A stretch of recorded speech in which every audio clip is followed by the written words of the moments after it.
O Helicobacter pylori pode aumentar o risco de câncer do estômago? Esse é um assunto relevante pela alta incidência dessa bactéria na população geral. Mas apesar de ser um assunto relevante e de preocupar muitas pessoas, muita gente nem sabe que esse risco existe. É bom lembrar uma coisa importante. A Organização Mundial de Saúde classificou o Helicobacter pylori como um agente cancerígeno. No entanto, é importante ressaltar que ter a bactéria no estômago não significa necessariamente que a pessoa vai ter algum tipo de câncer, que é o câncer gástrico que está associado ao Helicobacter pylori. Nesse contexto, é bom lembrar o conceito de fator de risco. Um fator de risco é uma situação que, quando presente, aumenta a chance da pessoa desenvolver um determinado tipo de câncer. Devemos encarar a infecção por essa bactéria como um fator de risco para o desenvolvimento do câncer de estômago. Em quais situações o H. pylori oferece risco? Isso é o que a gente vai discutir nesse vídeo.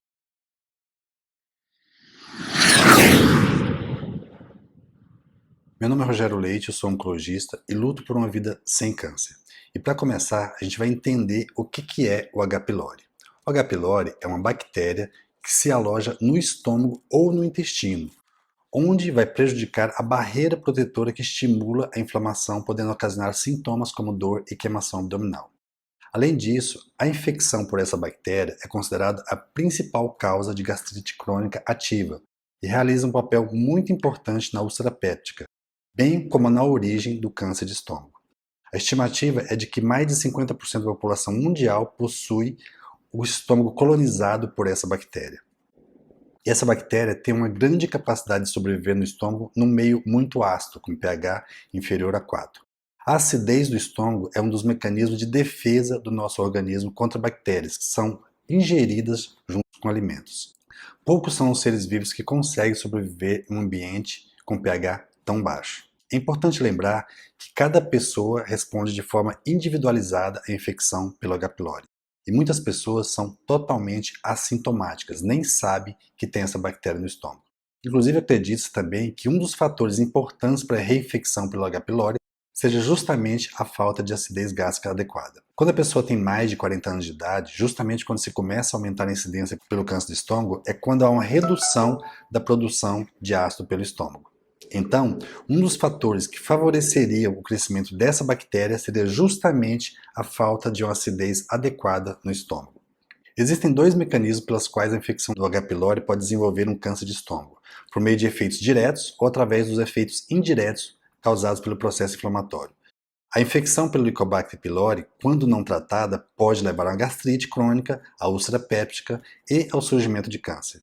Mas cada pessoa tem uma resposta diferente a essa infecção, ou seja, a repercussão da infecção no organismo depende da genética do hospedeiro. O que os estudos mostram é que existe uma sequência, também chamada de cascata de eventos.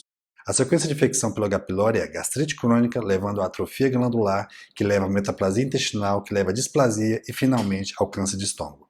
A pergunta é a seguinte: a erradicação da bactéria do estômago é capaz de impedir ou retardar a progressão para o câncer de estômago? Para responder, vamos avaliar alguns dados. Segundo os dados do INCA, em 2020, ocorreram cerca de 21 mil casos novos de câncer de estômago, sendo esse um dos tumores mais frequentes em homens. Segundo o INCA, um dos principais fatores que aumentaram o risco para desenvolver um câncer de estômago é justamente a infecção pelo H. pylori. Como é que é feito o diagnóstico dessa bactéria? Geralmente o paciente se apresenta totalmente assintomático, a maioria, ou pode apresentar um quadro de desconforto abdominal, sensação de plenitude pós-prandial, dor epigástrica ou até mesmo vômitos. Nos casos que já tem um câncer de estômago em desenvolvimento, tudo isso ainda pode estar associado a um quadro de emagrecimento sem explicação. Na investigação desse quadro, o primeiro exame que devemos realizar é uma endoscopia digestiva alta. Existem vários métodos para se fazer o diagnóstico do H. pylori com eficácias bem diferentes, mas o meio mais comum, o método mais comum no nosso meio, é a realização de endoscopia digestiva alta. Durante esse exame, que geralmente é feito sob sedação, é feita uma biópsia do estômago. Esse material retirado é então submetido ao teste de urease, que dá uma resposta rápida. Pode ser também feito um exame anatomopatológico, que é feito posteriormente pela avaliação de um patologista, onde se detecta ou não a presença da bactéria. Após a infecção crônica pelo H. pylori, a mucosa normal evolui para gastrite crônica ativa, que pode evoluir, dependendo de fatores do hospedeiro, para metaplasia intestinal e atrofia da mucosa gástrica. O próximo passo da evolução é a displasia e o passo final é o câncer do estômago. O exame anatomopatológico do tecido biopsiado consegue diagnosticar o ponto dessa evolução, tendo um valor prognóstico e terapêutico importante. Vamos falar um pouquinho sobre tratamento.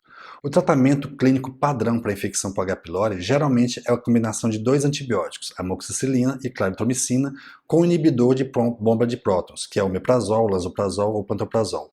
O metronidazol, que é outro antibiótico, pode substituir a amoxicilina em alguns pacientes alérgicos.